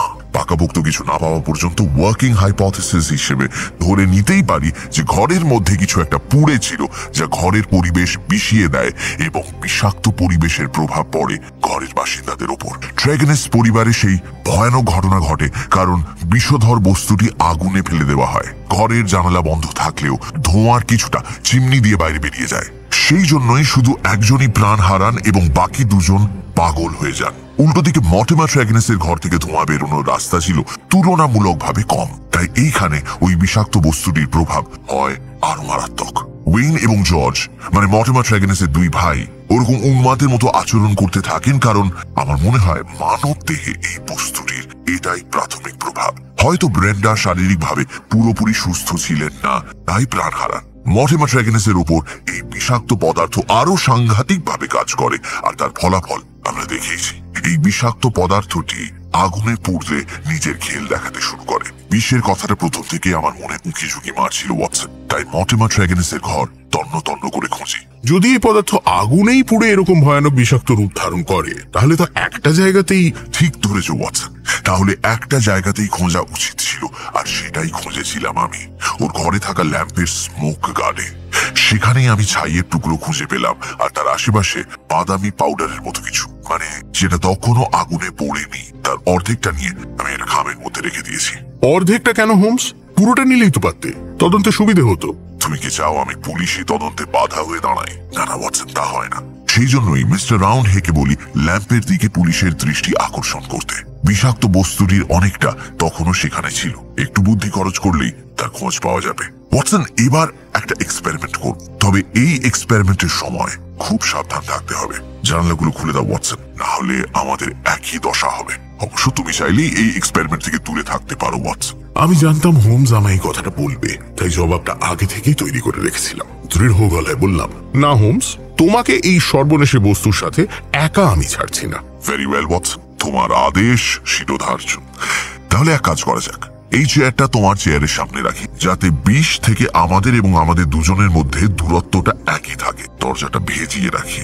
অন্য কারোর উপর এই এক্সপেরিমেন্টের প্রভাব ক্ষতিকর আকার নিলেই সেটা আমরা তখনই বন্ধ করে দেব, বুঝেছো? চলো তবে শুরু করা যাক। হোমস উঠে গিয়ে ল্যাম্পটা জ্বালিয়ে খাম থেকে সেই পাউডারের মতো পদার্থটা তার মধ্যে ঢেলে দিল। আমার উল্টো দিকে চেয়ারে বসে বলল, এবার অপেক্ষার পালা শুরু ওয়াটসন। হোমসের গলায় উত্তেজনা বেশ টের পাচ্ছিলাম। এই এক্সপেরিমেন্টের উপর নির্ভর করছে হোমসের সমাধান। আমাদের বেশিক্ষণ অপেক্ষা করতে হলো না। অল্প সময়ের মধ্যেই ঘন কালো ধোঁয়াতে ঘরটা ভরে গেল, আর সেই ধোঁয়ার মোটা চাদর সরিয়ে মনের গহন থেকে সবচেয়ে ভয়াবহ রক্ত জল করে দেওয়া রাক্ষসের দৃশ্যগুলো আমার সামনে এসে দাঁড়ালো। আমার স্পষ্ট মনে হয় ধমনীর রক্ত জমাট বেঁধে যাচ্ছে। নিয়তি তার বিভৎস তম্পে আমায় দেখা দিচ্ছে। চোখগুলো মনে হচ্ছে খুলি থেকে ছিটকে বেরিয়ে আসবে। ভয়, ভয় একেই বলে। মুখের ভেতরটা শুকিয়ে আসছে। মুখে জল খাওয়ার মতো শক্তিও তখন আমার নেই। ভয়ের মধ্যেই থাকে ভয় থেকে বেরিয়ে আসার তাগিদ। ওই কুৎসিত ধোঁয়ার মধ্যেই আমার চোখ পড়ল হোমসের ওপর। দেখলাম তার মুখ সাদা হয়ে গিয়েছে, শরীরটা শক্ত কাঠ হয়ে গিয়েছে। তার মুখে যে আতঙ্কের ছাপ, সেটা আমি আগেও দেখেছি। কদিন আগে দুজন মৃত মানুষের মুখে অবিকল এক। আমি চিৎকার করার চেষ্টা করি, তো একটা গুঙানি ছাড়া কিছুই বেরোলো না আমার মুখ দিয়ে। তখনই তাগিদটা অনুভব করলাম, আর দেরি করলে হয়তো হোমসকে সর্বশক্তি দিয়ে উঠে দাঁড়ালাম। পা টলমল করছে, তা সত্ত্বেও আমি এক ঝটকায় হোমসের চেয়ারের কাছে পৌঁছে তাকে টেনে হিঁচড়ে উপরে তুললাম। এক লাথিতে ভেজানো দরজাটা খুলে আমরা টলতে টলতে ঘরের বাইরে সোজা ঘাস জমির ওপর প্রায় আছড়ে পড়লাম। ফুসফুসে প্রাণ ভরে নিলাম টাটকা বাতাস। মাথার উপর ঝকঝক করছে রোদ, সূর্যের আলো। এত ভালো লাগেনি কোনোদিন। আমরা ঘাস জমির ওপরে এলিয়ে রইলাম বেশ কিছুক্ষণ। শরীর ও মন থেকে সেই বিষাক্ত কুয়াশা দূর হতে সময় লাগলো। তারপর আস্তে আস্তে দুজনেই উঠে বসলাম। দুজনেই দরদরিয়ে ঘামছি। হোমস আমার হাতটা শক্ত করে ধরে বলল, ওয়াটসন, তোমায় ছাড়া কেন আমার চলবে না সেটা আবারও টের পেলাম। এই যে কথা বলতে পারছি এর জন্য তোমাকেই ধন্যবাদ জানাতে চাই, আর তার সঙ্গে সঙ্গে তোমার কাছে ক্ষমাও চাইছি। এরকম একটা বিপদের মধ্যে আমি তোমায় টেনে এনেছিলাম। ছি ছি ছি, এরকম একটা এক্সপেরিমেন্ট, এর মধ্যে অন্য কাউকে আনাটা অপরাধ। হোমসের গলাটা কেমন কেঁপে কেঁপে যাচ্ছিল। আমি এবার হোমসের হাতটা পাল্টা ধরে বললাম, আজ পর্যন্ত কোনো রহস্যে তোমায় একা ছেড়েছি আমি? তোমায় সাহায্য করা, তোমার পাশে থাকার মূল্য আমার কাছে অপরিসীম। আমাদের মাথা খারাপ করাটা এই পদার্থের কম্য নয় ওয়াটসন। নেহাত মাথা খারাপ না হলে কে এই এক্সপেরিমেন্ট করবে? নতুন করে আর কি পাগল হব? না, একটা কাজ বাকি আছে। হোমসের কথাবার্তা শুনে একটু আশ্বস্ত হলাম। পুরনো মেজাজটা সে ফিরে পাচ্ছে। কিন্তু আর কোন কাজ বাকি আছে? হোমস দেখলাম দ্রুত পায়ে উঠে কটেজের মধ্যে গেল। খানিক পর সে ল্যাম্পটা হাতে নিয়ে বেরিয়ে এলো। হাতে নিয়ে মানে হাতটা যথাসম্ভব প্রসারিত করে শরীর থেকে যতটা সম্ভব দূরে ধরা যায় ততটা দূরে ল্যাম্পটাকে ধরে। তারপর দেখলাম সেটা টান মেরে একটা কাঁটা ঝোপের পেছনে ছুঁড়ে ফেলে দিল। আমি উঠতে যাচ্ছিলাম, হোমস বারণ করলো, দাঁড়াও ওয়াটসন, ঘরটা আরেকটু পরিষ্কার হতে দাও। আচ্ছা, তুমি এবার বুঝেছো তো ঘটনাগুলো কিভাবে ঘটেছিল? বিলক্ষণ বুঝেছি। কিন্তু ওয়াটসন, গোড়ার দিকটা এখনো পরিষ্কার নয়। এখন নিশ্চয়ই একটু সুস্থ বোধ করছো। আমিও, যদিও গলার কাছে একটা অস্বস্তি রয়েছে। চলো বাগানের ওই বেঞ্চটাতে বসে আলোচনা করি। পায়ের কাঁপুনিটা কমলেও একেবারে বন্ধ হয়নি। ধীর পায়ে আমি আর হোমস বাগানের একপাশে এসে দাঁড়ালাম। এই জায়গাটা সুন্দর, একটা প্রশস্ত বসার জায়গা রয়েছে, মাথার উপর শেড রয়েছে। হোমস সেখানে বসে বলল, এখনো পর্যন্ত পাওয়া প্রমাণের ভিত্তিতে আমার মনে হয়, শুধু মনে হয় বলবো না, আমার স্থির ধারণা, প্রথম দুর্ঘটনার জন্য মর্টিমার ট্রেগেনেসই দায়ী। উনিই সেটা ঘটান। কিন্তু এরকম একজন শিকারী পরের দিনই শিকার হলেন কি করে? এবার আরেকটা গুরুত্বপূর্ণ ঘটনার কথায় আসা যাক। মর্টিমার ট্রেগেনেস নিজেই বলেছেন যে তার ভাই বোনের সঙ্গে একটা ঝামেলা হয়েছিল এবং সেই বিবাদ পরে মিটেও যায়। কিন্তু ধরো, যদি সেই বিবাদের আগুন মনের মধ্যে ধিকি ধিকি জ্বলতে থাকে, যদি মিটমাটটা স্রেফ লোক দেখানোর জন্য হয়ে থাকে, মর্টিমার ট্রেগেনেসকে খুব বেশি না চিনলেও তার হাব ভাব দেখে আমি এটুকু বলতে পারি যে অতীতের সব দোষ ত্রুটি ক্ষমা করে দেওয়ার মতো মানুষ তিনি নন। মনে আছে আমাদের বাড়ি এসেও তিনি কেমন আনমনা হয়ে থাকতেন, কিসের চিন্তায় তিনি যেন সবসময় মগ্ন। এমন মানুষকে সর্বংসহা ভাবাটা ভুল হবে ওয়াটসন। শুধু তাই নয়, ভদ্রলোক অত্যন্ত ধুরন্ধর প্রকৃতির। উনি আমায় পর্যন্ত ভুল পথে চালিত করেছিলেন। তোমায়? কিভাবে? মর্টিমার আমাদের বলেছিলেন যে বাগানের ঝোপের আড়ালে কিছু একটা ঘোরাফেরা করছিল এবং সেদিকে জর্জ তাঁর দৃষ্টি আকর্ষণ করেন। হ্যাঁ বলেছিলেন, আমার মনে আছে। কথাটা সর্বৈব মিথ্যে। আমি সেটাকে ক্লু ভেবে ভুল করেছিলাম। বাগানে কিছুই ঘোরাফেরা করেনি। আমায় ভুল পথে চালানোর জন্যই তিনি এই গপ্পটা ফাঁদেন। তিনি ঘর ছেড়ে বেরোনোর আগে ওই বিষাক্ত বস্তুটি আগুনের মধ্যে ছুঁড়ে ফেলে দেন। তিনি ছাড়া এই কাজটা আর কেই বা করবেন? তিনি ঘর ছেড়ে বেরিয়ে যাওয়ার পরেই বিপর্যয়টা ঘটে। তিনি চলে যাওয়ার পর ঘরে আর কেউ ঢোকেনি। কেউ এসে থাকলে ওয়েন, জর্জ আর ব্রেন্ডা চেয়ারে বসে থাকতেন না, নিশ্চয়ই উঠে দাঁড়াতেন। তাছাড়া এই কর্নওয়াল শান্ত চুপচাপ জায়গা। এখানে রাত 10টার পর কেউ কারোর বাড়ি বড় একটা যায় না। সব হিসেবেই মর্টিমার ট্রেগেনেস দোষী হিসেবে দেখা দিচ্ছেন। তাহলে তার মৃত্যু? তিনি এদের এমন অবস্থার জন্য দায়ী হয়ে থাকলে তার মৃত্যুর জন্য কে দায়ী? তিনি কি আত্মহত্যা করেছেন? ব্যাপারটা নেহাত অসম্ভব নয় ওয়াটসন। একটা লোক নিজের পরিবারের সদস্যদের ঠান্ডা মাথায় এই পৃথিবী থেকে সরিয়ে দিল, তারপর সেই অপরাধের বোঝা বইতে না পেরে আত্মহত্যার পথ বেছে নিল। কিন্তু না ওয়াটসন, তেমনটা এখানে হয়নি। এই ইংল্যান্ডে এমন একজনই আছেন যিনি এই পুরো ব্যাপারটা খুলে বলতে পারবেন। আজ বিকেলে তার নিজের মুখ থেকে সব শুনবো বলেই আয়োজন করেছি। ওই দেখো, তিনি নিজেই এসে গিয়েছেন। এসে যখন গিয়েছেন তখন আর দাঁড়িয়ে কেন? আসুন ডক্টর স্টার্নডেল, আসুন আসুন। বাগানের গেট খোলার শব্দে ঘাড় ঘুরিয়ে দেখি দীর্ঘদেহী অভিযাত্রী ডক্টর লিওন স্টার্নডেল আমাদের কটেজের দিকে আসছেন। ইনি এখানে কি করছেন? আগের দিন হাঁকিয়ে দিলেও হোমস আজ তাকে দরাজ গলায় অভ্যর্থনা জানালো। আসুন ডক্টর স্টার্নডেল, এই বেঞ্চটাতে বসুন। দুঃখিত এখন আপনাকে ঘরে নিয়ে যেতে পারলাম না। কিছুক্ষণ আগে সেখানে আমি আর আমার বন্ধু একটি এক্সপেরিমেন্ট করছিলাম, তার প্রভাব এখনো কাটেনি, তাই আপাতত এখানেই বসা যাক। ডক্টর স্টার্নডেলের গম্ভীর গলায় দেখলাম বিস্ময়ের ছোঁয়া। বললেন, আপনার নোট আমি ঘন্টাখানেক আগে পেয়েছি এবং বেশ অবাক হয়েছি। আমি এখানে এলেও আপনাকে স্পষ্ট বলে রাখি, আপনার সমন মানতে আমি বাধ্য নই। আমায় মাফ করবেন ডক্টর স্টার্নডেল, এভাবে আপনাকে এখানে আনার জন্য আমি দুঃখিত। কথা দিচ্ছি অল্প সময়ের মধ্যেই আমি সব পরিষ্কার করে দেব। গত কয়েকদিনে দুটো বিশ্রী কাণ্ড ঘটে গিয়েছে। কর্নিশ হরর আখ্যা দিয়ে নানা লোকে নানা কথা বলছে। মনে হলো এই ব্যাপারে আপনার সাথে কথা বলাটা জরুরি। তাছাড়া এই বিষয়টা আপনার উপর গভীর রেখাপাত করতে পারে। এরকম ব্যক্তিগত একটা বিষয় পাঁচকার না হওয়াই ভালো। তাই এখানেই কথাবার্তা সেরে নিলে হয় না? ডক্টর স্টার্নডেল একটা সিগার ধরিয়ে আমাদের দিকে এক দৃষ্টি তাকিয়ে ঠান্ডা গলাতে বললেন, কি ব্যক্তিগত বিষয় নিয়ে কথা আছে বলুন। মিস্টার মর্টিমার ট্রেগেনিসের হত্যার ব্যাপারে কথা বলার ছিল। হোমসের মুখ থেকে বুলেটের মতো কথাগুলো বেরোলো, আর তার ধাক্কায় ডক্টর স্টার্নডেল থমকে গেলেন। আমি দেখলাম তার মুখে চোখে রং ধরেছে এবং সেটা আগুনের মতো লাল। একমাত্র চরম রাগ চেহারায় এরকম রং ফুটিয়ে তুলতে পারে। নিজের স্নায়ুর উপর ভদ্রলোকের চূড়ান্ত নিয়ন্ত্রণ আছে বলতে হবে। তার গলার স্বরে রাগের আঁচটা বেশ টের পেলাম। মিস্টার হোমস, আমি বন্য পরিবেশে এক যুগ কাটিয়েছি। এমন সব জায়গায় এইখানকার আইন খাটে না। বলতে পারেন আমি নিজের আইনেই চালিত হই। তাই যা বলছেন ভেবে চিনতে বলুন। আমি চাই না আপনার উপর কোনো আঘাত নেমে আসুক। ডক্টর স্টার্নডেল, আমিও চাই না আপনার উপর কোনো আঘাত আসুক। সেই জন্যই আমি পুলিশে খবর না দিয়ে আপনাকে এখানে ডেকে পাঠিয়েছি। ডক্টর স্টার্নডেল পাশের বেঞ্চিটায় ধপ করে বসে পড়লেন। সিগারে কয়েকটা এলোমেলো টান দিয়ে মাটিতে ফেলে ভাঙা গলায় বললেন, কি বলতে চাইছেন মিস্টার হোমস? আপনি যদি ভাবেন ব্লাফ দিয়ে আমাকে কাবু করবেন তবে ভুল ভাবছেন। ভনিতা না করে ঝেড়ে কাশুন। ডক্টর স্টার্নডেল, আমি এখানে রাগ ঢাক করে কিছুই বলবো না। তবে হ্যাঁ, আমি চাইবো আমি যেমন আপনার সঙ্গে কোনো লুকোছাপা না করে কথা বলছি, আপনিও আমার সাথে ঠিক সেটাই করবেন। আমার পরবর্তী পদক্ষেপ নির্ভর করছে আপনি সপক্ষে কি যুক্তি রাখেন তার উপরে। সপক্ষে যুক্তি? কিসের জন্য? আমার বিরুদ্ধে কি অভিযোগ আছে আপনার? মর্টিমার ট্রেগেনিস মরলেন কি করে? আপনি হয় তাকে হত্যা করেছেন, নয় তার মৃত্যুতে আপনার হাত ছিল। হোমসের একটানা প্রশ্নে ডক্টর স্টার্নডেল বিপর্যস্ত হয়ে পড়েছিলেন। কপালের ঘাম মুছে বললেন, আপনি বাড়াবাড়ি করছেন মিস্টার হোমস। গোয়েন্দা হিসেবে আপনার তো প্রচুর নাম ডাক। সব সময় এরকম ভাঁওতা দিয়ে কার্যসিদ্ধি করেন নাকি? ডক্টর স্টার্নডেল, আমায় মিথ্যেবাদী বলে আপনি খুব একটা সুবিধে করতে পারবেন না। আমি এমনি কোনো কথা বলি না। কয়েকটি প্রমাণের উপর ভর দিয়েই আমি এই সিদ্ধান্তে পৌঁছেছি। আমি সেই প্রমাণগুলো আপনার সামনে পেশ করলেই বুঝতে পারবেন সেটা সত্যি নাকি আপনার কথা অনুযায়ী ভাঁওতা। আমি বলি, যখন জানতে পারলাম যে আপনি তড়িঘড়ি প্লিমাথ থেকে ফিরে এসেছেন এবং আপনার মালপত্রের একটা বড় অংশ আফ্রিকা চলে গিয়েছে, তখনই আন্দাজ করেছিলাম যে এই নাটকে আপনি অন্যতম মুখ্য চরিত্র এবং এই ঘটনা সাজাতে হলে আপনাকে লাগবেই। আপনি আবারও একটা ভুল করছেন মিস্টার হোমস। আপনাকে তো আমি আগেই বলেছি যে বেকার যুক্তি খাড়া করে কোনো লাভ নেই ডক্টর স্টার্নডেল। আমিও জানি, আপনিও জানেন। তাই ওই রাস্তায় আর নাই বা গেলেন। আপনি সোজা চলে এলেন আমাদের কটেজে। এসে আমায় জিজ্ঞেস করলেন আমি কাউকে সন্দেহ করি কিনা। আমি আপনার কোনো প্রশ্নেরই জবাব দিলাম না। আপনি এখান থেকে সোজা চলে গেলেন ভিকারেজে। সেখানে কিছুক্ষণ অপেক্ষা করার পর আপনি নিজের কটেজে ফিরে গেলেন। কিন্তু আপনি এই কথা জানলাম কি করে? Right, simple. আমি আপনার পিছু নিয়েছিলাম। কিন্তু আমি তো আপনাকে দেখতে পাইনি।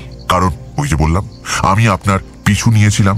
আপনি কটেজে ফিরে গেলেন ঠিকই, কিন্তু স্থির থাকতে পারলেন না। সেই রাতটা কোনো মতে কাটালেন। আমার মনে হয় আপনি সেই রাতেই একটা ফন্দি আঁটেন এবং পরদিন সকালে উঠে পরিকল্পনা মাফিক বেরিয়ে পড়েন। ভোরের আলো তখন ফুটবো করছে। যাওয়ার সময় দরজার পাশ থেকে কিছু লালচে নুড়ি পাথর পকেটে ভরে নিলেন। তারপর দ্রুত পায়ে হেঁটে ভিকারেজে পৌঁছলেন। আমার মনে হয় আজকের এই জুতো জোড়াই সেদিন আপনার পায়ে ছিল। আপনি বাগান পেরিয়ে দাঁড়ালেন মর্টিমার ট্রেগেনিসের জানালার ঠিক নিচে। তখনও অনেকের ঘুম ভাঙেনি। আপনি পকেট থেকে নুড়ি পাথরগুলো বের করে কয়েকটা ওপরের জানালায় ছুঁড়ে মারলেন। ডক্টর স্টার্নডেল এক লাফে বেঞ্চি ছেড়ে উঠে উত্তপ্ত গলায় বললেন, আপনি জানলেন কি করে? আপনি হয় ঐশ্বরিক ক্ষমতার অধিকারী, নয়তো সাক্ষাৎ শয়তান। জানালা তাক করে 2-3খানা নুড়ি পাথর ছোঁড়ার পরই মর্টিমার ট্রেগেনিস জানালায় এসে দাঁড়ান। আপনি তাকে নিচে আসতে বলেন। তিনিও তাড়াহুড়োয় পোশাকটা গলিয়ে নেমে আসেন বলতে নিচে তলার বসার ঘরে। আপনি জানালা দিয়ে ঘরে ঢোকেন। তার সঙ্গে আপনার কথোপকথন বেশিক্ষণ চলেনি এবং সেটা চলাকালীন আপনি ঘরে এ মাথা থেকে ও মাথা পায়চারি করেন। তারপর যে পথে এসেছিলেন সেই পথেই আবার বেরিয়ে যান এবং বেরোনোর সময় জানালাটা বন্ধ করে দেন। তবে সেই জায়গাটা ছেড়ে যান। আপনি বাইরে লনে দাঁড়িয়ে দেখেন ঘরের ভেতরে কি ঘটছে এবং তা দেখতে দেখতেই একটা সিগার শেষ করেন। তারপর মিস্টার ট্রেগেনিসের প্রাণহীন দেহটাকে ঘরের চেয়ারে বসে থাকতে দেখে আপনি আবার ফিরে গেলেন ওই রাস্তা ধরেই। ডক্টর স্টার্নডেল, আমি জানি না এই কাজটাকে জাস্টিফাই করার জন্য আপনি কি যুক্তি দেবেন। আপনার মোটিভ সম্পর্কেও আমি কিচ্ছু জানি না। তবে সত্যিটা না বললে আমারও আর কিছুই করার থাকবে না। ডক্টর স্টার্নডেল দু হাতে তেলোয় নিজের মুখটা ডুবিয়ে বসে রইলেন কয়েক মিনিট। মাথা তোলার পর দেখলাম তার মুখে একটা মরিয়া কাঠিন্য এসেছে। নিজের বুক পকেটে হাত ঢুকিয়ে কি একটা বের করে এনে সশব্দে সামনে বাঁধানো টেবিলটার উপর রেখে আমাদের দিকে তাকিয়ে বললেন, কেন করেছি জানতে চাইছিলেন না? এই জন্য করেছি। ভদ্রলোক আমাদের দিকে এগিয়ে দিলেন একটা ছবি, একজন পরমা সুন্দরী মহিলার ছবি।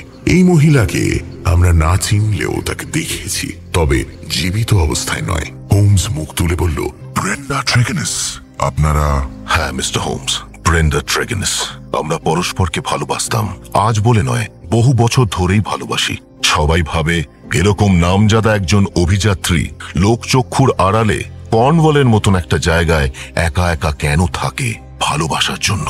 কিন্তু ব্রেন্ডাকে এত ভালোবাসা সত্ত্বেও আমরা দুজন একে অপরের থেকে দূরেই থাকলাম। কিন্তু কেন? কারণ আমি বিবাহিত মিস্টার হোমস।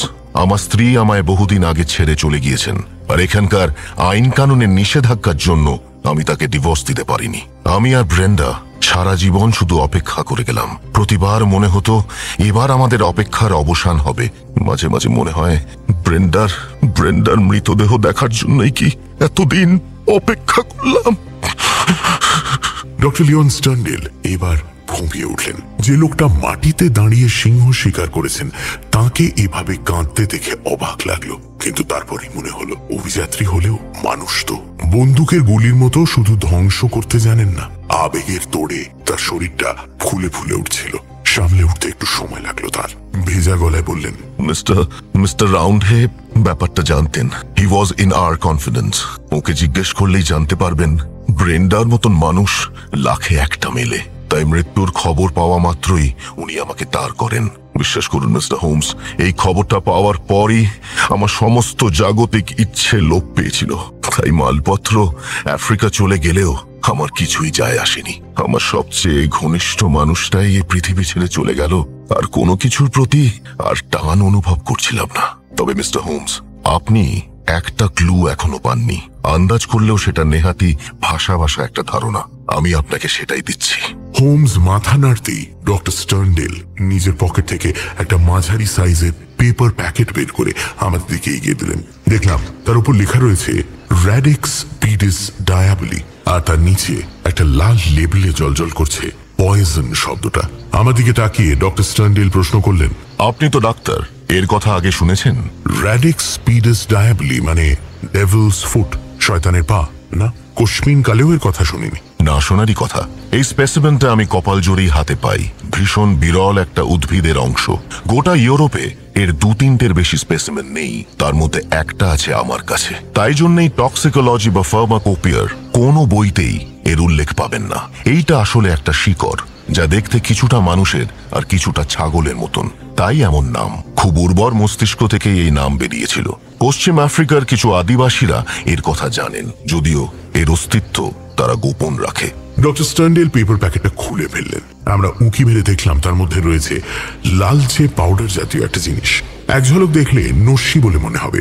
হোমস গম্ভীরভাবে মাথা নেড়ে বলল, বুঝেছি ডক্টর স্টার্নডেল, এরপর বলুন কি হলো। মিস্টার হোমস, আপনি ঘটনার বেশিরভাগটাই জানেন, তবে ট্রেগেনিস পরিবারের পারস্পরিক সম্পর্ক নিয়ে কয়েকটা কথা আপনাকে না বললেই নয়।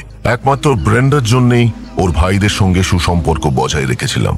আপনি হয়তো জানেন এদের মধ্যে পারিবারিক সম্পত্তি আর টাকা পয়সা নিয়ে একটা জোরদার গোলমাল হয়, এবং তার জেরেই এই মর্টিমার এদের থেকে দূরে সরে যায়। পরে অবশ্য মিটমাটো হয়ে যায়, আমার সাথেও তার দেখা সাক্ষাৎ হয়। মর্টিমারকে আমার কোনো কালেই বিশেষ সুবিধে লাগতো না। মুখ দেখলেই মনে হতো একটা ধূর্ত মতলববাজ প্রাণী ভদ্রতার মুখোশ পড়ে আছে। যদিও ব্রেন্ডা বা তার ভাইদের কিছুই বলিনি। সপ্তাহ 2 আগে একদিন মর্টিমার আমার কটেজে এসেছিল। আমি আফ্রিকা থেকে বেশ কিছু চমকপ্রদ জিনিস সংগ্রহ করেছি, তার মধ্যে এই শয়তানের পা বা ডেভিলস ফুটও ছিল। আমি কথায় কথায় ওকে বলেছিলাম এর বিভৎস ক্ষমতার কথা, কিভাবে এই বস্তুটি মস্তিষ্কে ভয়ের মাত্রা বাড়িয়ে তোলে, কিভাবে এই শিকড়ে নাগাল ইউরোপের বিজ্ঞান পাবে না।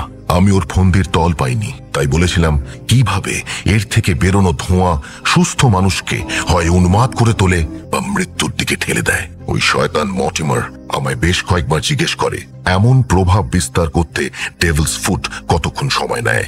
এখন বুঝি কেন একই প্রশ্ন বারবার করছিল। মিস্টার হোমস, আমি সাধারণত মানুষকে বিশ্বাস করতেই ভালোবাসি, তাই মর্টিমারকে আলাদা করে সন্দেহ করার কোনো কারণ দেখিনি। বুঝতেও পারিনি সে এর খানিকটা আমার ঘর থেকে চুরি করবে। আমি ঘর থেকে ছেড়ে এক দণ্ড কোথাও যাইনি। মাঝে মাঝে ঘরের জিনিসপত্র গুছিয়ে রাখছিলাম, ক্যাবিনেটগুলো পরিষ্কার করে রাখছিলাম, আর মর্টিমারের অনর্গল প্রশ্নের জবাব দিচ্ছিলাম। আমার অন্য মনস্কতার সুযোগ নিয়ে ও এই পাউডারের কিছুটা হস্তগত করে টের পাইনি। যথাসময়ে আমি আফ্রিকার উদ্দেশ্যে বেরিয়ে পড়লাম। প্লিমাথে পৌঁছে মিস্টার রাউন্ডের টেলিগ্রাম পেলাম। মনে হলো আমার আশেপাশে সবকিছুই ধ্বংস হয়ে গিয়েছে। তারপরেই মনে গনগনিয়ে উঠল রাগটা। বুঝতে বাকি রইল না যে ব্রেন্ডার মৃত্যুর জন্য কে দায়ী। শয়তানটা ভেবেছিল আপদ বিদেয় হয়েছে, এখন আফ্রিকার বন বাদারে ঘুরে বেড়াবে, এই চত্বরের সাথে কোনো যোগাযোগই থাকবে না। ভেবেছিল ওর নাগাল পাওয়ার সাধ্য নেই কারোর, কিন্তু প্রতিশোধ স্পৃহা সব হিসেব উলটপালট করে দেয়। আমি ফিরে এলাম। কানাঘুষো অনেক কথা শুনলেও পোক্ত কোনো খবর পাচ্ছিলাম না, তাই আপনার কাছে এলাম কিছু খবর পাওয়ার আশায়, কিন্তু আপনিও কিছুই বললেন না। তারপর অনেক ভেবে দেখলাম এই মর্টিমার ছাড়া এইটা আর কেউ করতে পারে না। ব্রেন্ডা মারা গেছে, ওয়েন আর জর্জের মানসিক ভারসাম্য নেই, এমন অবস্থায় এই যৌথ সম্পত্তির মালিক একজনই হবে, মর্টিমার। পৃথিবীতে আমি ব্রেন্ডার মতন কাউকে ভালোবাসিনি। এরকম নির্মম ভাবে ওকে আমার থেকে সরিয়ে দিল। প্রতিশোধ আমাকে নিতেই হতো। মিস্টার হোমস, ডক্টর ওয়াটসন, আপনারাই বলুন আমার কি করার ছিল? আইনের দ্বারস্থ হতাম, অভিযোগ প্রমাণ করতাম কিভাবে? একটা উদ্ভিদের শিকড় আগুনে পুড়ে বিষাক্ত পরিবেশ তৈরি করেছে, এই কথা জাজ বা জিউরি আমল দিতেন কি? তাই ঠিক করলাম মর্টিমারের মৃত্যুর চিত্রনাট্য আমি লিখব, তাকেও একইভাবে মরতে হবে। ব্রেন্ডা চলে যাবার পর আমার কাছে নিজের জীবনেরও আর কোনো মূল্যই নেই। আপনি ঠিকই ধরেছিলেন মিস্টার হোমস, সেদিন সারা রাত আমি ঘুমোতে পারিনি। সকাল সকাল ভিকারেজের উদ্দেশ্যে বেরিয়ে পড়লাম। বাকিটা আপনি জানেন। পকেট ভর্তি করে নুড়ি পাথর নিয়ে গিয়েছিলাম। মর্টিমার যে অত সকালে ঘুম থেকে উঠবে না তা আমি জানতাম। ওর জানলায় নুড়ি পাথর মেরে ঘুম থেকে তুললাম। ও নিচে নেমে এসে বড় জানলাটা খুলে দিল। আমি ঘরে ঢুকলাম। সোজাসুজি বললাম যে আমি জানি ব্রেন্ডার মৃত্যু ও বাকি দুজনের উন্মাদ হয়ে যাওয়ার পেছনে তার হাত রয়েছে, এবং আমি তাকে শাস্তি দিতে এসেছি। আমার হাতে উদ্যত পিস্তল দেখে মর্টিমার বুঝতে পারলো ওর সময় শেষ। থপ করে পাশের চেয়ারে বসে পড়ল। আমি ল্যাম্পটা জ্বালালাম, তারপর পাউডারটা তার মধ্যে ঢেলে দিয়ে জানলা দিয়ে বাইরে বেরিয়ে গিয়ে সেটা বন্ধ করে দিলাম। তবে জায়গাটা ছেড়ে গেলাম না। একটা সিগার ধরিয়ে তাড়িয়ে উপভোগ করলাম ওর মৃত্যুর দৃশ্য। 5 মিনিটের মধ্যেই মর্টিমার ইহজগৎ ত্যাগ করলো। শয়তানটা পালাবার চেষ্টা করলে ওকে আমি গুলি করে খুন করতেও দ্বিধা করতাম না। ব্রেন্ডাকে হারানোর ক্ষতস্থানটা কোনোদিনই শুকোবে না, কিন্তু এই ঘৃণ্য জীবটাকে পৃথিবী থেকে সরিয়ে দেওয়ার পর প্রতিশোধের আগুনটা নেবে। আমার আর কিছুই বলার নেই মিস্টার হোমস। আমি তো বটেই। হোমসও চুপ করে গিয়েছিল। আবেগের সাথে প্রতিহিংসার এমন মিশ্রণ আমরা আগে কখনো দেখেছি কি? মনে করতে পারছিলাম না। ভালোবাসা মানুষকে অনেক কিছুই শেখায়। ভালোবাসা থেকেই জন্ম নেয় প্রতিশোধ স্পৃহা। নৈশব্দ ভাঙল হোমসের গলায়। আপনি এরপর কি করবেন ভেবেছিলেন? এর জবাবে ডক্টর স্টার্নডেলের মুখে একটা অদ্ভুত হাসি খেলে গেল। হাসি নাকি হঠাৎ বুকটা মুচড়ে ওঠায় যন্ত্রণার অভিব্যক্তি। বললেন, আপনি কখনো কোনো মহিলাকে মন প্রাণ দিয়ে ভালোবেসেছেন মিস্টার হোমস? বাসলে বুঝতেন এখন আমার অন্তরটা খাঁ খাঁ করছে। আমার আর কিছুই করার নেই। যাকে ভালোবাসতাম সে আর পৃথিবীতে নেই। যার জন্য নেই তাকে আমি নিজেই পৃথিবী থেকে সরিয়ে দিয়েছি। ভেবেছিলাম সেন্ট্রাল আফ্রিকা চলে যাব, কিছু কাজ বাকি ছিল। সেগুলো আফ্রিকা গিয়ে শেষ করুন ডক্টর স্টার্নডেল। আমার তরফে আপনি কোনো বাধা পাবেন। ডক্টর স্টার্নডেল আমাদের দিকে তাকিয়ে মৃদু হাসলেন, তারপর ধীর পায়ে বেরিয়ে গেলেন। আমরা তার দিকেই তাকিয়েছিলাম। রাস্তার একটা বাঁকের পর তার বিশাল চেহারাটা আর দেখতে পেলাম না। হোমস মাথা নিচু করে কি একটা ভেবে হেসে পকেট থেকে পাইপটা বের করলো। তাতে আগুন জেলে বলল, যে ধোঁয়া শরীর নিতে পারবে সেটাই সেবন করা যাক। কি বলো ওয়াটসন? কিন্তু এটাও যে ক্ষতিকর। ওয়াটসন, ওসব ছাড়ো। এই কেসে আমাদের সাহায্য কেউ চায়নি। আমরা নিজের গরজে তদন্ত করেছি, তাই সিদ্ধান্তটাও আমাদের নিজেদেরই হওয়া উচিত। আচ্ছা, তুমি কি এই লোকটাকে দোষীর পর্যায়ে ফেলবে? না, কোনো অবস্থাতেই নয়। কিন্তু হোমস, তুমি ওই নুড়ি পাথরের ব্যাপারটা ধরলে কি করে? Elementary my dear Watson. কারণ জানালার পাশে আমি লালচে নুড়ি পাথর পড়ে থাকতে দেখেছিলাম। On the window seal two B precise. গোটা বাগানে ওরকম পাথর কোথাও ছিল না। তারপর বিদ্যুৎ ঝলকের মতো মনে পড়লো ডক্টর স্টার্নডেলের কটেজের বাইরে এরকম নুড়ি পাথর পড়ে থাকতে দেখেছিলাম। তারপর ঘরের মধ্যে জ্বলতে থাকা ল্যাম্প আর তার মধ্যে জমে থাকা পাউডারের শেষাংশ। হিসেবে মিলেই গেল। আমায় ডক্টর স্টার্নডেল জিজ্ঞেস করেছিলেন কোনোদিন কোনো মহিলাকে মন প্রাণ দিয়ে ভালোবেসেছি কিনা? ওয়েল ওয়াটসন, তুমি জানো এই প্রশ্নের উত্তরে আমি না বলবো, কিন্তু যদি বাসতাম এবং তার পরিণতি ব্রেন্ডার মতো হলে আমিও হয়তো ডক্টর স্টার্নডেলের রাস্তাটাই বেছে নিতাম। প্রেমের হিসেবে অন্তত এই ক্ষেত্রে গরমিল হবে না ওয়াটসন।